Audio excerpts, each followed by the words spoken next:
Assalamualaikum warahmatullahi wabarakatuh.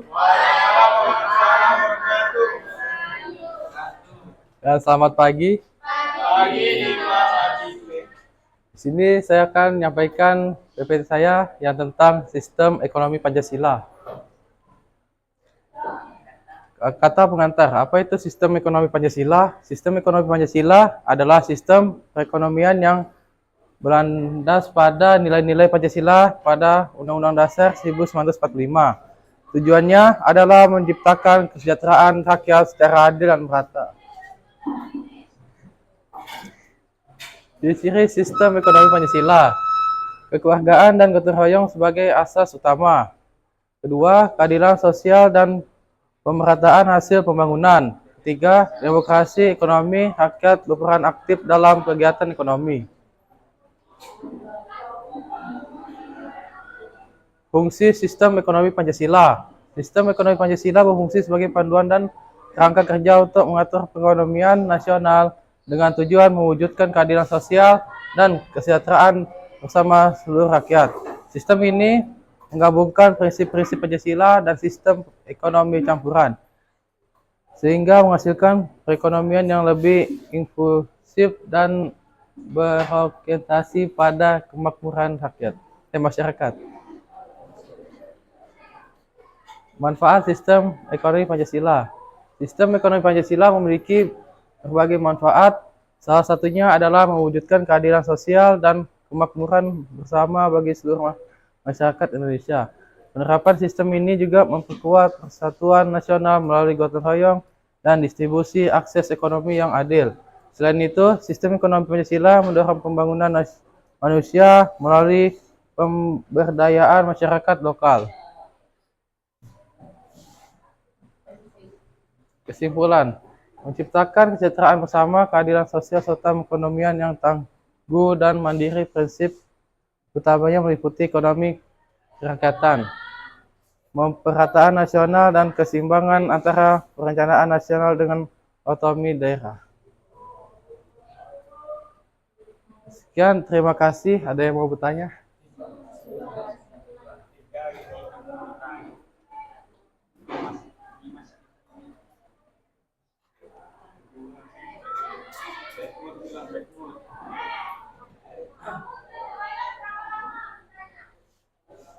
Sistem ekonomi Pancasila. Sistem ekonomi Pancasila. Ekonomi.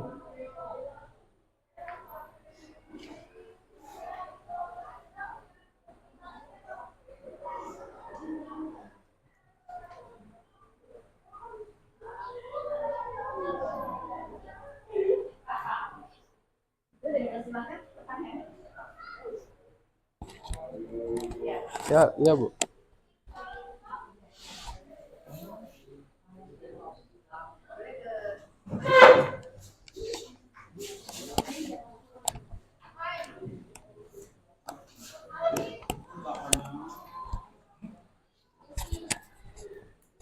Apa hubungan gotong royong dengan perekonomian? Hubungannya gotong royong dengan perekonomian.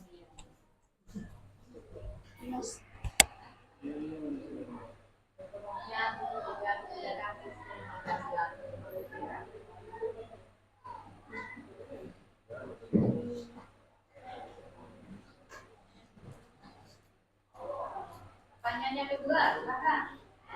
Pertanyaan kedua. Yang lainnya masuk suaranya kalian semuanya yang apa?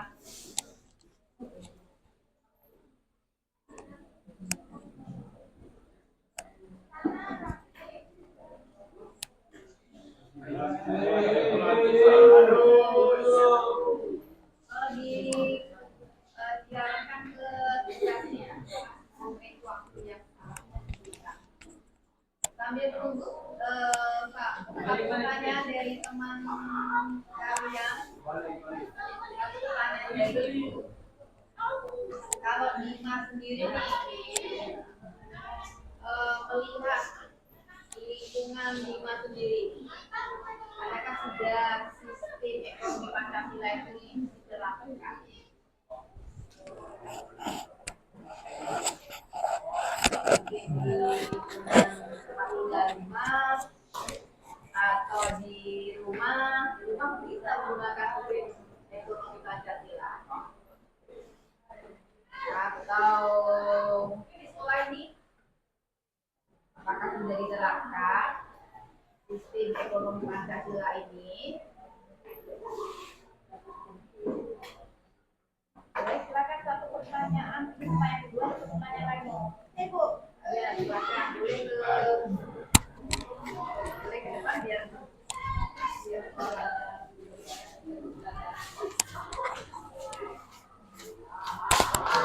Seperti apa bentuk kerangka kerja untuk mengukur perekonomian nasional? Pegang mau.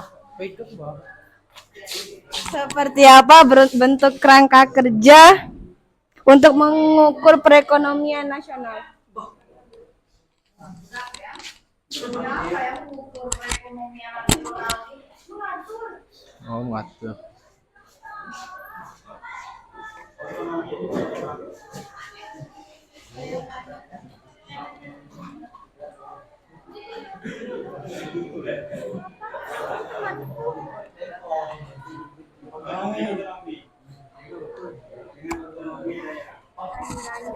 Agak tempo dikit.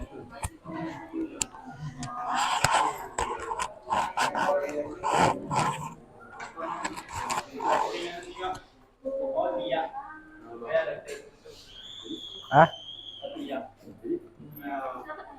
Nyambung.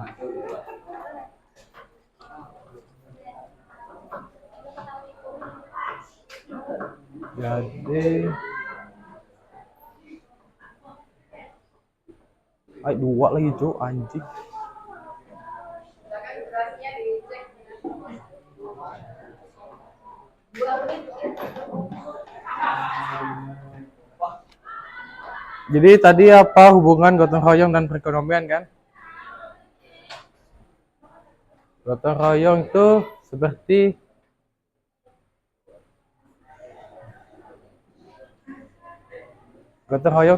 kita melakukan kerja bakti bersama, habis itu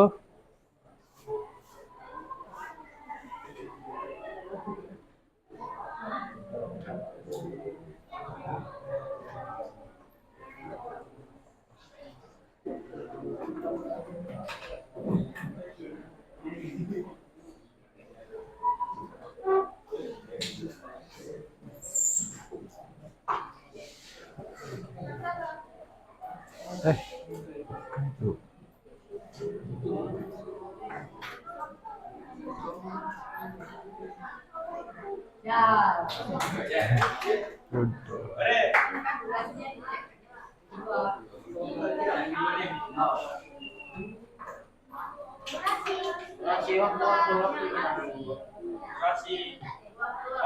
oh, wah.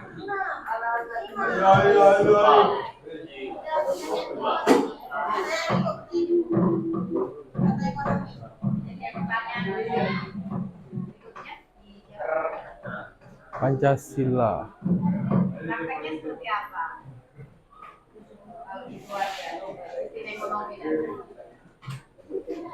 ekonomi yang Pancasila, gotong royong, kan itu ya salah satu cirinya kan? Kerjasama, gotong royong kan sistem ekonomi Pancasila, menguntungkan, tidak saling merugikan. Itu Kalau di dalam keluarga gimana kira-kira? Sudahkah sistem ekonomi Pancasila-nya diterapkan? sudah, Bu. Sudah, seperti apa yang dilihatnya? Ya saling membantu orang tua.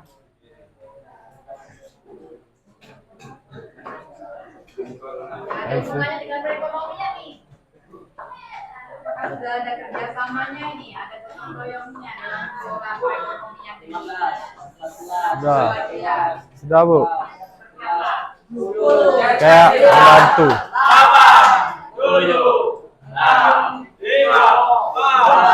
Itu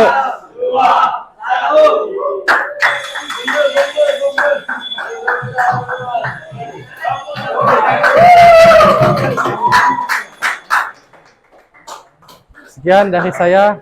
Wassalamualaikum warahmatullahi wabarakatuh.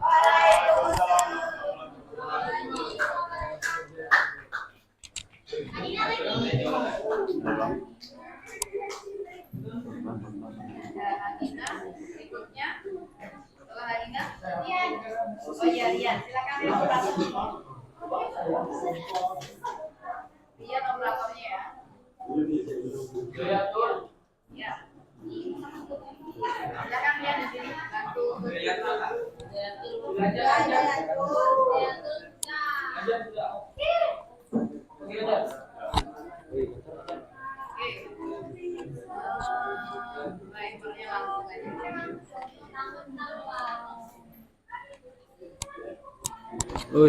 Baik, langsung silakan. Anina.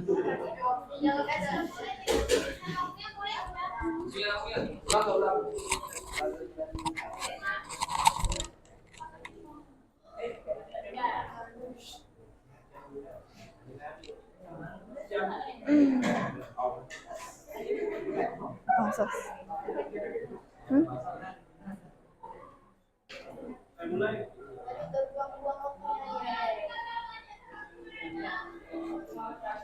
Sudah close ya untuk Hadina?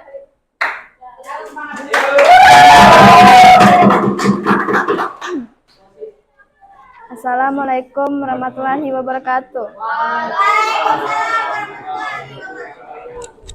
Di sini saya akan mempresentasikan asesmen PPAN saya.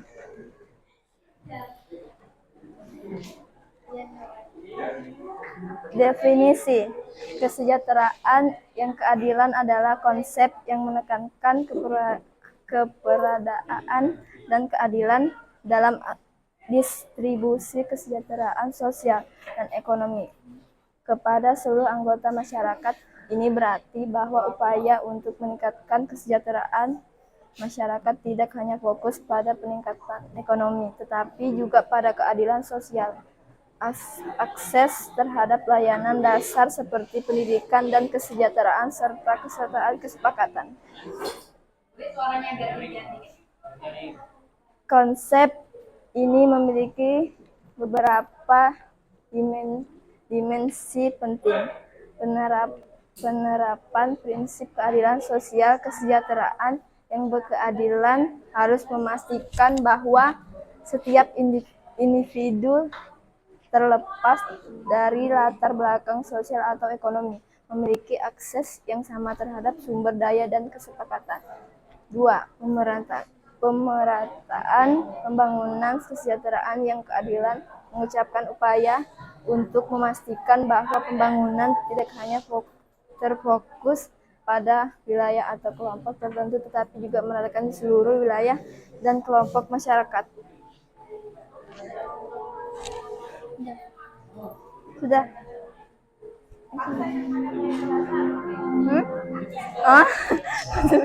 Pengusahaan kesejahteraan yang keadilan diperlukan untuk mengurangi kesejahteraan sosial dan ekonomi, baik secara individu maupun antar kelompok masyarakat. Akses terhadap layanan dasar masyarakat yang sejahtera secara beradilan harus memiliki akses yang mudah dan terjangkau terhadap layanan dasar seperti pendidikan, kesehatan, perumahan, dan air bersih.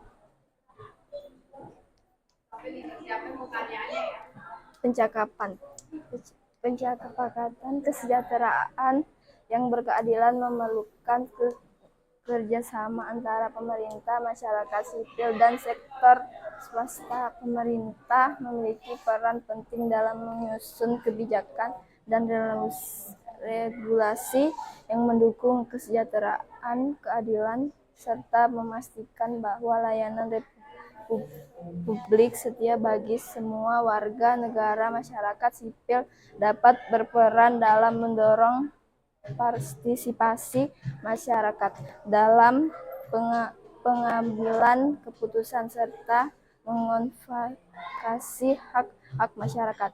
Sektor swasta dapat berkontribusi dalam menciptakan lapangan kerja serta memberikan akses terhadap teknologi dan inovasi yang mendukung kesejahteraan. Contoh-contoh penerapan kesejahteraan yang berkeadilan. 1. Program bantuan sosial.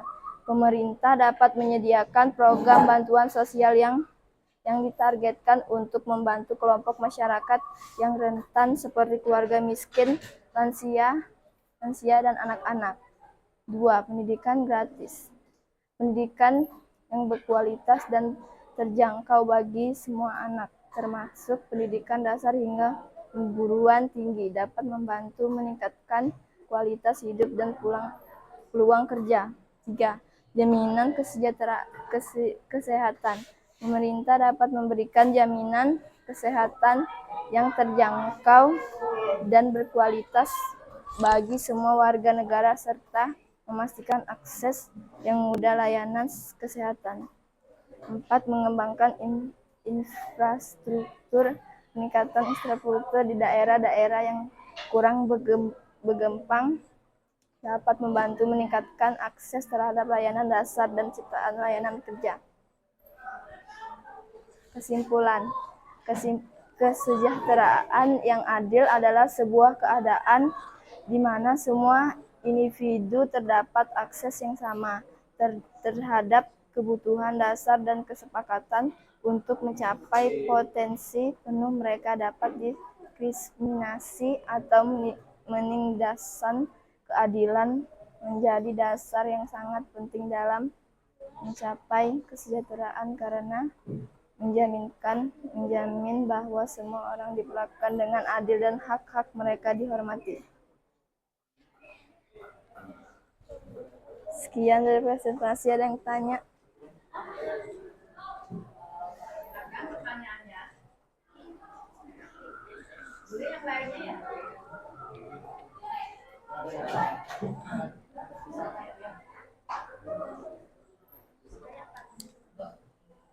Baik, Nina sambil menunggu pertanyaan dari teman-teman di kelas ini.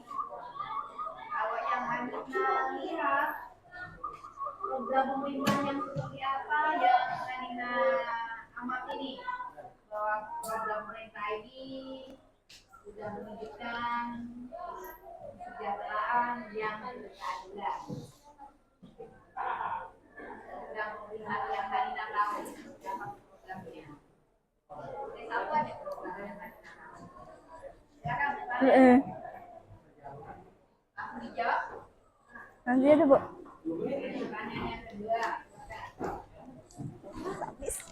Pertanyaan yang kedua.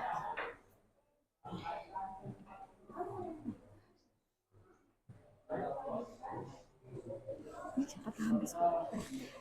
Jangan juga tidur lah. Jangan terlalu jauh bawahnya.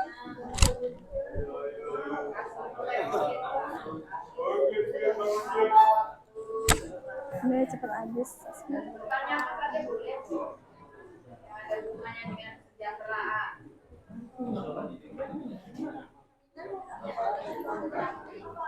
Oh, apa tuh?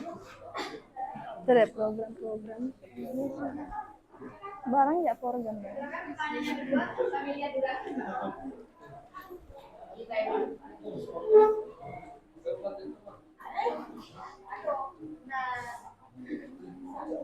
Betul. Yang ada jawabannya dari Nggak bisa kayaknya saya jawabnya, Bu. atau program apa? Kanina pernah lihat nggak teman kalian pernah punya dapat beasiswa? Oh, lanjut Bu, kelas berapa nih? Ya. Kelas 10. Ya, enggak apa lanjut. Saya nonton ini dulu, kita nonton. Kanina juga, Kanina pernah lihat ada program Indonesia Pintar? Beasiswa oh pernah. Itu bagian dari kesejahteraan yang berkeadilan. Ya. Silakan. pertanyaan yang kedua tadi mau disampaikan? Pertanyaan kedua. Durasinya Mbak tahu sudah ya, sudah berapa? 1 menit lagi. 1 menit lagi sudah. 59. Nah, ayo 55 detik lagi. Ya, ngobrol.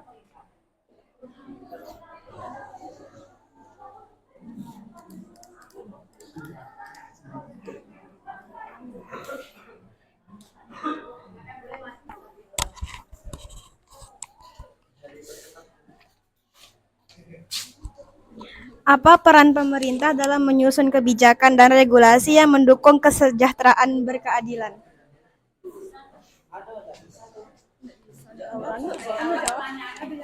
Ada yang 1, 2, 3, 4 itu.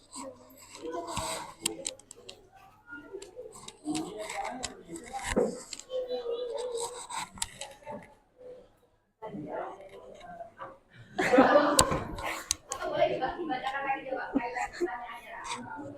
Apa peran pemerintah dalam menjaga dan regulasi yang mendukung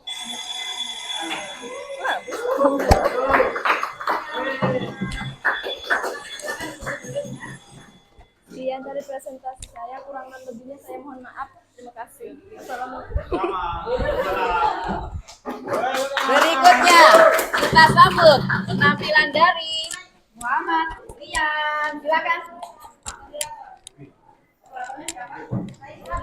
Silakan.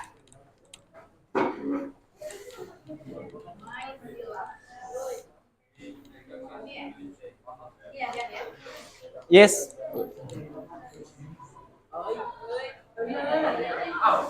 Sudah. Assalamualaikum warahmatullahi wabarakatuh. Salam, Om Swastiastu, nama budaya, salam kebajikan, salam Pancasila. Semuanya selamat pagi. Dirinya saya di sini, saya akan mempresentasikan asesmen saya. Judul saya revitalisasi kesejahteraan rakyat. Pengertian. Revitalisasi kesejahteraan rakyat adalah upaya untuk meningkatkan taraf hidup dan kesejahteraan sosial masyarakat. Hal ini dapat dilakukan melalui berbagai cara, seperti revitalisasi pasar rakyat, pengembangan infrastruktur, peningkatan akses pendidikan dan kesehatan, serta pemberdayaan masyarakat. Tujuan utama: 1. Meningkatkan kualitas hidup masyarakat. 2. Mengurangi kesenjangan sosial dan ekonomi. 3. Menciptakan lingkungan yang aman, nyaman, dan produktif. 4. Meningkatkan partisipasi masyarakat dalam pembangunan. Mencakup apa saja? 1. Revitalisasi pasar rakyat. Mengembangkan atau memperbaiki sarana dan prasarana pasar rakyat agar lebih modern, bersih, dan nyaman. Tujuan utamanya adalah meningkatkan daya saing pasar rakyat dengan pusat pembelanjaan modern, meningkatkan omset pedagang, dan memberikan pelayanan yang lebih baik kepada masyarakat. 2. Meningkatkan infrastruktur, membangun atau memperbaiki infrastruktur dasar seperti jalan, jembatan, transportasi, dan air bersih. Hal ini bertujuan untuk meningkatkan aksesibilitas dan mobilitas masyarakat, serta menciptakan lingkungan yang lebih nyaman dan produktif. 3. Peningkatan akses pendidikan dan kesehatan. Menyediakan akses yang lebih mudah dan terjangkau terhadap pendidikan dan layanan kesehatan berkualitas. Ini termasuk membangun sekolah, puskesmas, dan rumah sakit, serta memberikan bantuan biaya pendidikan dan kesehatan kepada masyarakat yang membutuhkan atau bisa dibilang kurang mampu. Kesimpulan.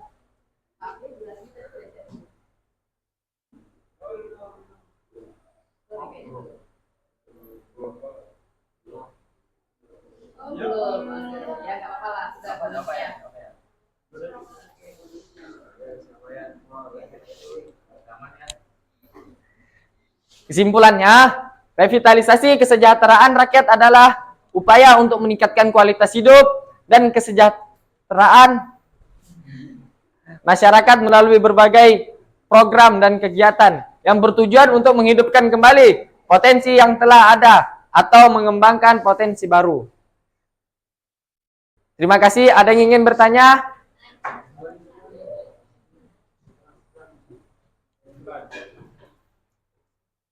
Pertanyaannya.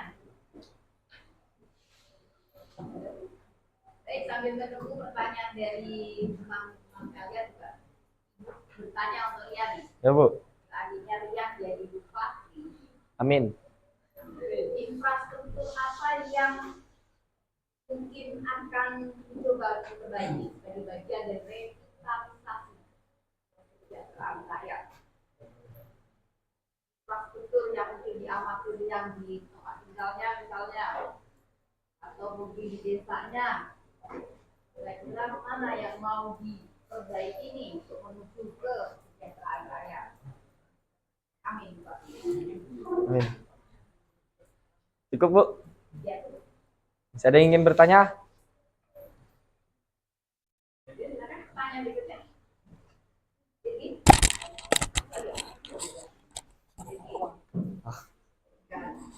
yang lainnya.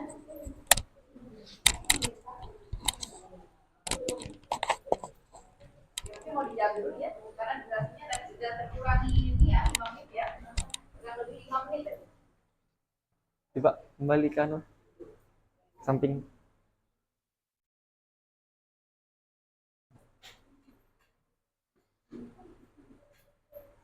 Lagi.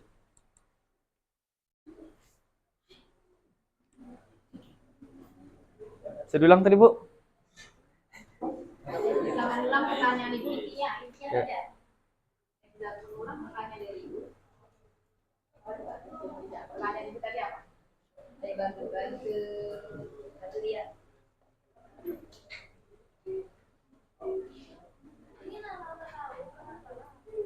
Bisa dibantu mengulang pertanyaan dari ibu.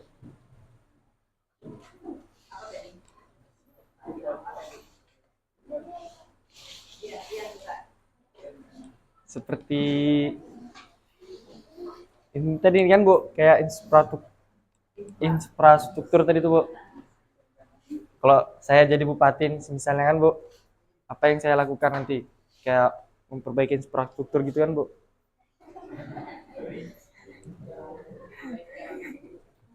Apabila saya jadi bupati, saya akan majukan nih Kalimantan Bulungan ini atau Kalimantan Utara ini seperti perbaiki jalan-jalan yang berlubang, yang tidak nyaman, akan saya perbaiki. Dan begitu juga apabila ada orang yang kurang mampu, bisa didonor-donorkan darah. Dana. Gak, Bu? Ya, Bu.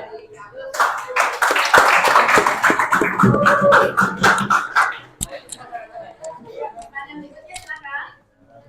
Mana ya pertanyaan berikutnya? Jawabnya kayak gini loh. Tadi kayaknya sudah jawab pertanyaannya. Ayo, mana? Durasinya bisa dilihat. Bisa lihat kandidasi.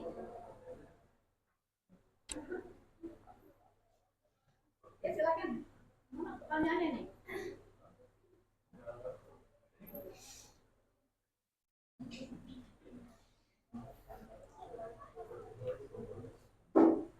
Ya, silakan, beliau.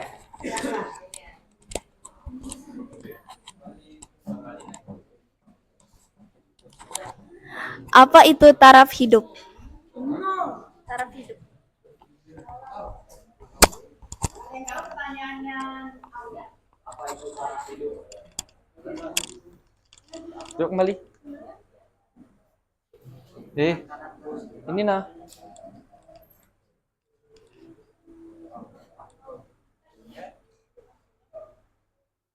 Kembali. Lagi. Pergi.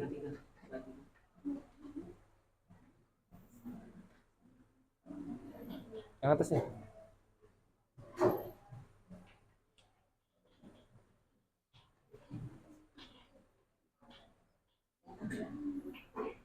Yang kedua, yang kedua.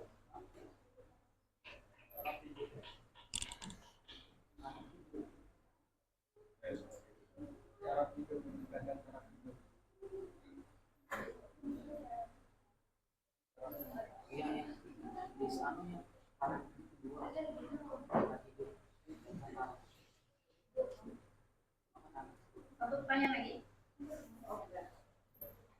Jawab.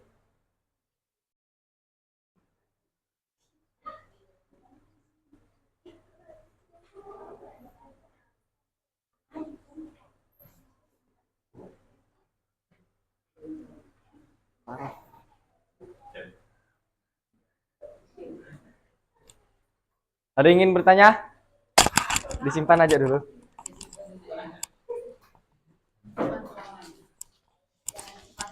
Apa yang terjadi jika revitalisasi kesejahteraan rakyat tidak ada di Kalimantan Utara?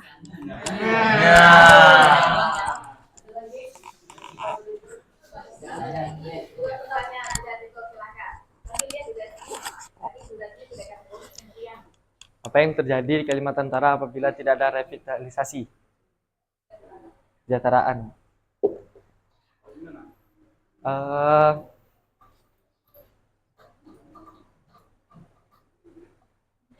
Kalimantan ini kalau tidak ada revitalisasi, tidak akan ada kesejahteraan, kayak kemajuan, kayak ke mana ya? Kayak tidak ada kesejahteraan gitu. Saya nggak tahu kesejahteraan juga.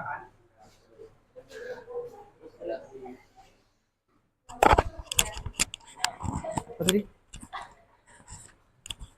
Kalau punya Aulia, taraf hidup tuh seperti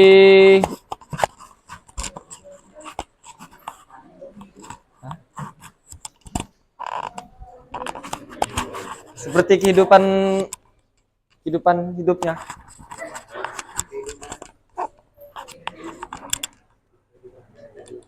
Kehidupan dirinya sendiri, taraf hidup tuh. Hah?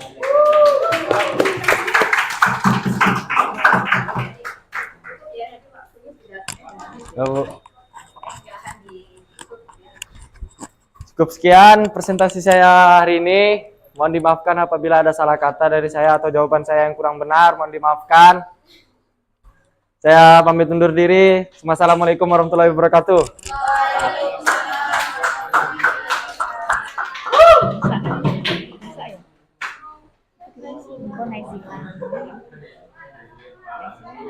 Oh, pakai slide ya. Ini kan? Yang ini ya.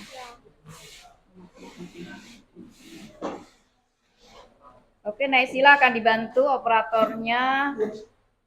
Habis Naisila, Nisa ya? Mana Nisa? Silakan Nisa.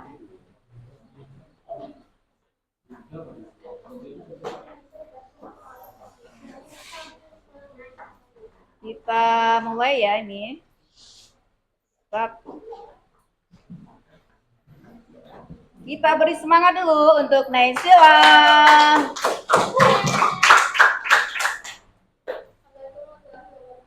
Waalaikumsalam warahmatullahi wabarakatuh.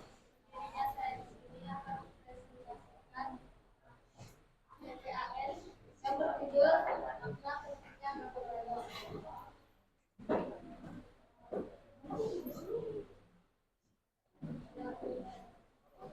merupakan salah satu nilai luhur bangsa Indonesia yang telah mengingatkan sejak lama sebagai bentuk kerjasama sukarela antar warga gotong royong untuk meningkatkan semangat kebersamaan dan solidaritas sosial. Dalam era modern yang semakin individualistik, nilai gotong royong tetap relevan dan dapat menjadi kunci dalam menghadapi berbagai tantangan ekonomi. Dan gotong royong tidak hanya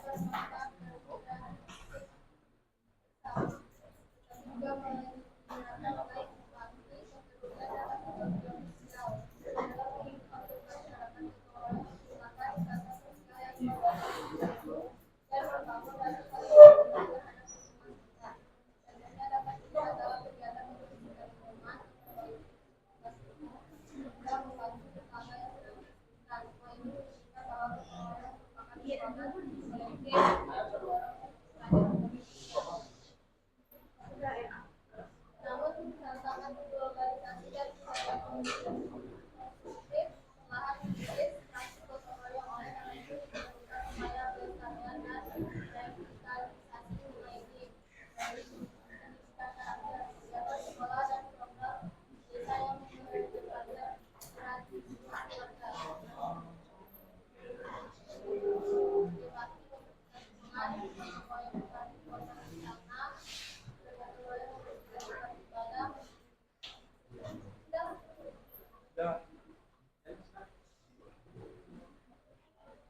Bukan sekedar warisan budaya, melainkan fondasi moral yang kuat persatuan dan kesatuan bangsa. Menanamkan kembali makna penting gotong royong adalah mengangkat karakter kegiatan sekolah dan program desa yang mengembangkan partisipasi warga.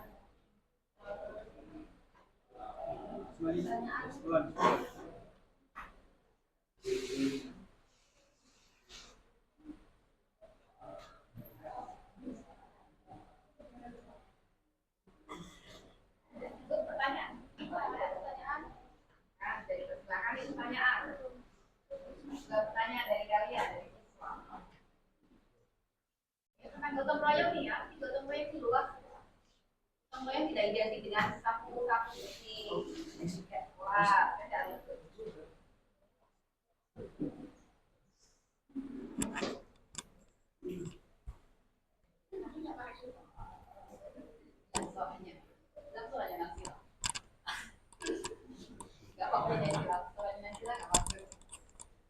Baik, pertanyaan dari Ibu Naysila.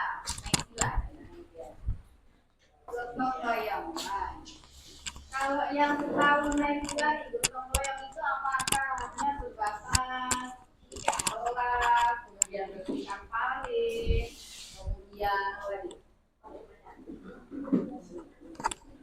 Nah, yang tahu Naysila sebenarnya gotong royong itu artinya sangat luas. Apa yang Naysila ketahui dari gotong royong selain yang tadi? Ya, kayak dipasang tulisnya ya, biar orangnya nanti lupa tadi.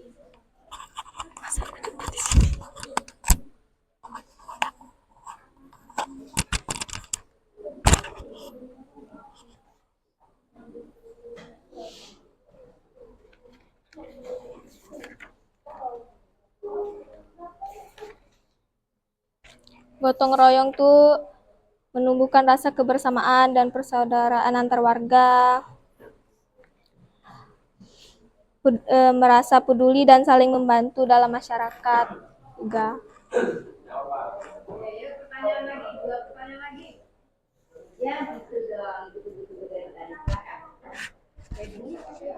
Febrianti, Bu. Febri ya. Boleh dipinjamkan formnya ya.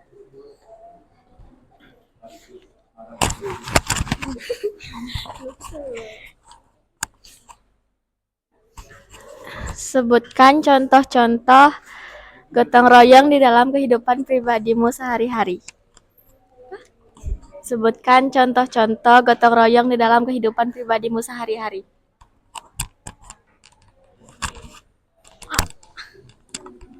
Membantu meringankan pekerjaan rumah. Sehari-hari kan? Membantu membuang sampah. Terus itu aja, Bu. Satu pertanyaan lagi.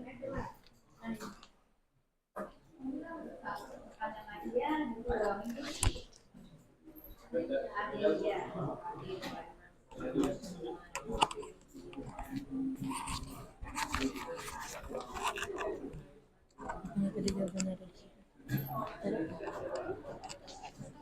Berikan 3 contoh kegiatan gotong royong. Berikan 3 contoh.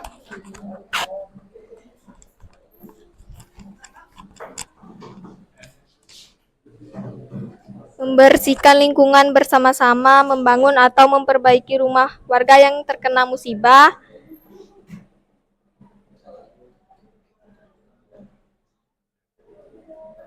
membantu menyiapkan acara adat atau perayaan di desa kalau ada.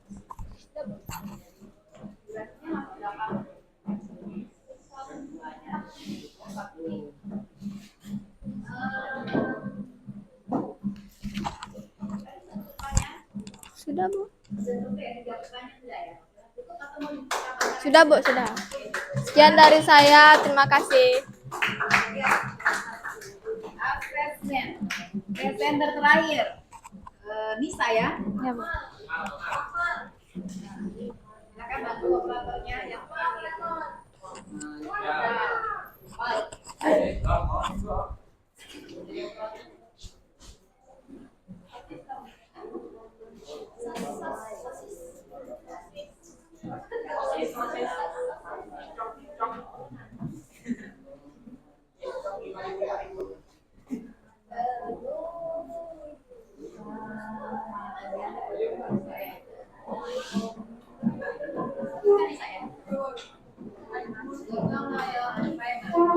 Silakan kita beri semangat dulu untuk Nisa.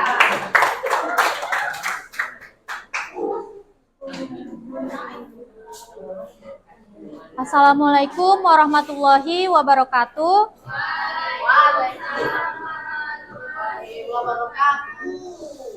Berdirinya saya di sini untuk menyampaikan materi asesmen sumatif saya yang berjudul Makna Gotong Royong.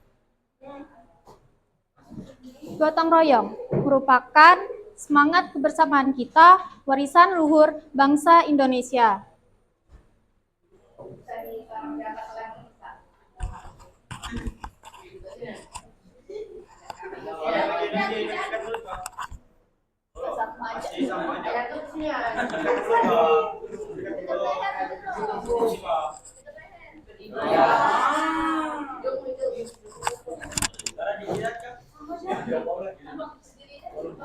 Apa itu gotong royong? Gotong royong adalah sebuah konsep atau tradisi yang menggambarkan kerjasama, saling membantu, dan bahu-membahu dalam masyarakat dalam menyelesaikan suatu pekerjaan atau mencapai tujuan bersama. Ini adalah inti dari semangat kebersamaan dan tolong-menolong antar individu dan masyarakat. Nilai-nilai dalam gotong royong bukan hanya sekedar bekerja tapi juga berbagi. Nilai yang terkandung dalamnya adalah kebersamaan, persatuan, tolong-menolong, kerelaan, dan solidaritas. Contoh gotong royong. Lingkungan, kerja bakti, membersihkan selokan, menanam pohon di area umum. Yang kedua, acara sosial, membantu persiapan acara pernikahan atau adat. Yang ketiga, bencana alam, mengumpulkan bantuan dan membangun fasilitas kembali. Pembangunan, membangun atau memperbaiki fasilitas umum atau jembatan atau pos ronda yang dibangun kembali. Mengapa gotong royong penting? Yang pertama, mempererat persatuan, mempererat persaudaraan, membangun ikatan sosial dan rasa kebersamaan. Yang kedua, meringankan beban. Kerjaan berat menjadi lebih ringan dan cepat selesai. Yang ketiga, menciptakan lingkungan harmonis, menumbuhkan rasa saling percaya dan tolong-menolong. Dan yang keempat, menjaga tradisi luhur, melestarikan nilai-nilai kebersamaan yang telah ada sejak nenek moyang. Tantangan dan solusi. Tantangan, individualisme, kesibukan, kurangnya komunikasi. Solusi, menggalakkan kegiatan komunitas secara rutin, membangun akan kesadaran pentingnya kebersamaan, menciptakan ruang dialog dan partisipasi aktif. Kesimpulannya, gotong royong adalah manifestasi nyata dari kekuatan persatuan dan semangat kebersamaan. Dengan gotong royong, kita tidak hanya menyelesaikan pekerjaan, tetapi juga membangun fondasi masyarakat yang kuat, peduli, dan harmonis. Bayangkan saja, jika kita bergotong royong, masalah sebesar bukit pun akan rata. Ada pertanyaan?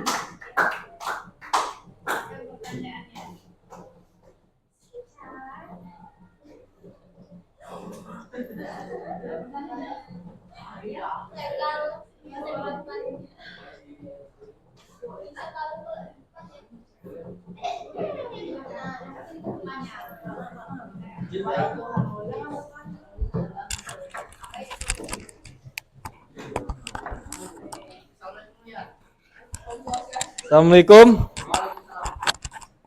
Izin bertanya, apakah di dirimu ada sudah jiwa gotong royong?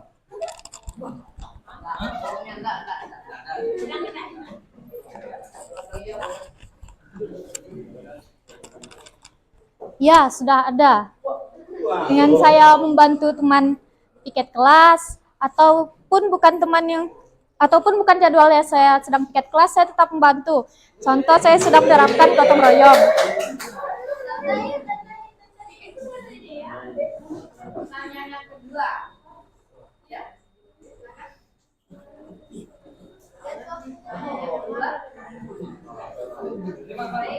Sudah jelas, Rian?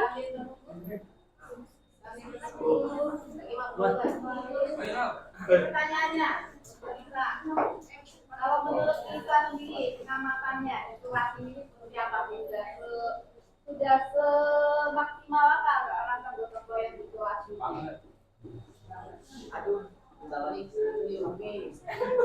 Sudah cukup, Bu, tapi masih ada sedikit yang kurang. Tapi menurut saya teman-teman di kelas sudah cukup dalam gotong royongnya. Sudah Yang kurangnya itu apa yang bisa lihat? kurangnya harus dikasih tahu dulu, Bu. Terkadang sulit untuk inisiatif. Silakan pertanyaan yang ketiga. Pertanyaan yang ketiga. Aduh, mana suara yang lainnya?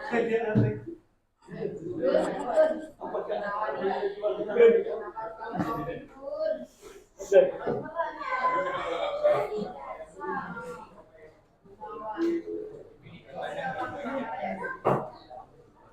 pertanyaan lagi. Ya.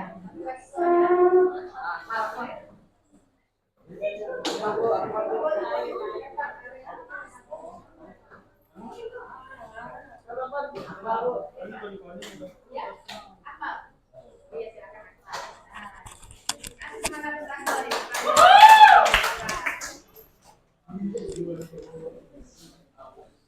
Bagaimana agar gotong royong tetap ada dan selalu dilakukan?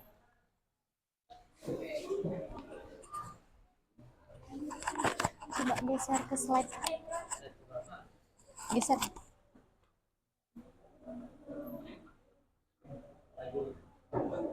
Lagi.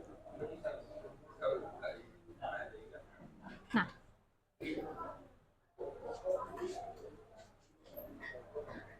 Ini contoh kita agar gotong royong itu tetap ada atau tetap terwariskan.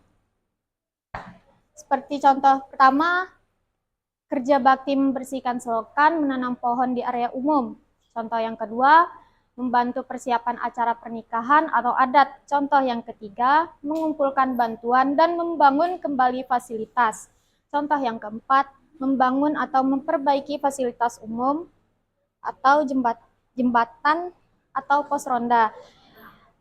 Jika kita terus melakukan contoh kegiatan gotong royong ini, kemungkinan gotong royong akan terus terlestarikan.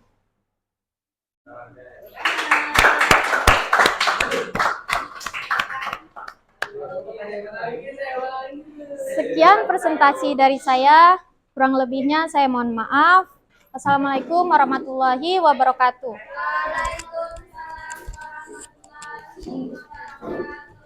Terima kasih untuk semuanya. Mana tepuk tangan semangat kalian. Akhirnya hari ini kelas 10 selesai. Benar kan?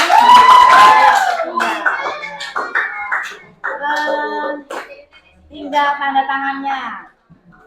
Kecuali yang rambutnya masih gondrong ya. Kalau saya masih gondrong masih ditunda. Baik, silakan dikumpulkan kartunya. Yang paling penting satu